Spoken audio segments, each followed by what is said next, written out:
Subscribe to Color Frames.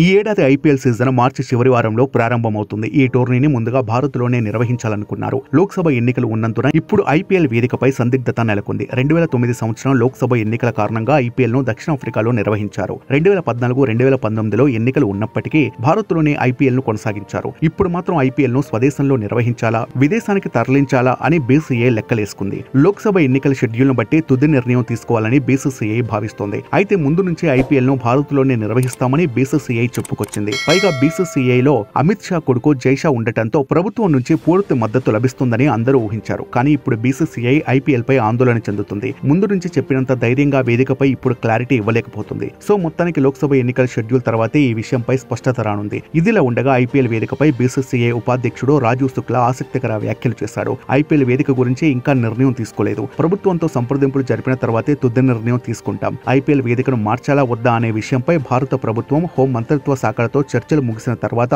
వేదికను ప్రకటిస్తామని శుక్లా తెలిపారు. మార్చి 22 నుంచి ఐపీఎల్ ను ప్రారంభించాలని బీసీసీఐ భావిస్తోంది. మే 26న ఫైనల్ మ్యాచ్ జరిగేలా షెడ్యూల్ ప్లాన్ చేస్తుంది. ఈ మెగా టోర్నీ ముగిసిన వెంటనే టీ20 ప్రపంచ కప్ జరగనుంది. అమెరికా, వెస్టిండీస్ ఉమ్మడిగా ఆతిథ్యం ఇస్తున్న ఈ టోర్నీ జూన్ 1వ తేదీన మొదలు కానుంది. టీమిండియా తొలి మ్యాచ్ జూన్ 5న జరగనుంది. ఈ వీడియో మీకు నచ్చినట్లయితే ప్లీజ్ లైక్ చేయండి, షేర్ చేయండి, కామెంట్ చేయండి.